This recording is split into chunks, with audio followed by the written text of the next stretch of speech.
DJ Drama in the building. What's good? Sean was popping. Man, first and foremost, I just want to say thank you because I know you don't do a lot of interviews. And you're arguably the biggest DJ, mixtape DJ of all time. Right So on, I want to say appreciate that. thank you for this interview. I've been a big fan. My dad used to pick me up from school, middle school, elementary, listening to your tapes. Wow. So, right here is a monumental moment for Say Cheese, man. I want to say thank you. I mean, first and foremost, salute to you too. Congratulations on all your success and everything you've done with the platform and everything. So, I'm gonna give you your flowers back and everything. You do a lot of interviews, but you never really talk about the life before being a DJ. Yeah. Like growing up in Philly, like what was that like? I was literally a kid, man.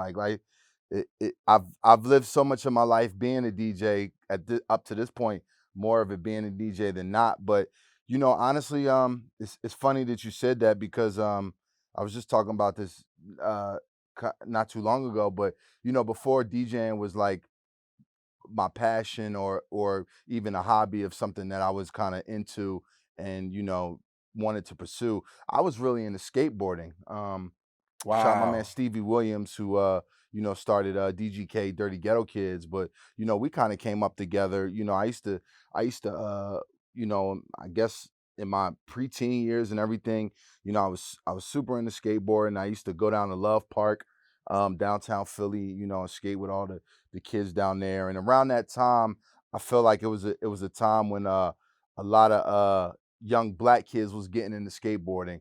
And Philly is a urban city, so down Love Park you used to kind of get a mix of just like kids from all over. So you would get suburban kids, you would get kids from Center City, and then you had this group of kids from North Philly, who literally were from the ghetto. You know what I'm saying? And we used to all skate together. I grew up between Germantown and West Philly. My mom lived in Germantown. So, but it's around the same time when like hip hop was really invading like all facets of all walks of life.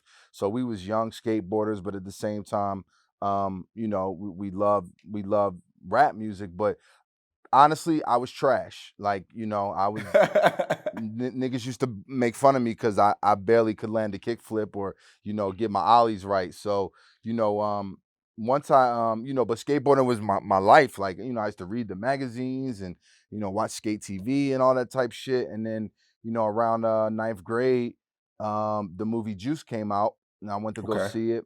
And that was the first time I'd ever seen a DJ on the big screen, and I was just mesmerized by it, and that changed my life. But I'm from the hip hop era, so like I grew up a fan of Run DMC, and what I'm saying, I remember like just as a youth like watching the Roots kind of get on and make it, and for me that was like my real first example of somebody that I actually witnessed and watched like actually make it in the music business.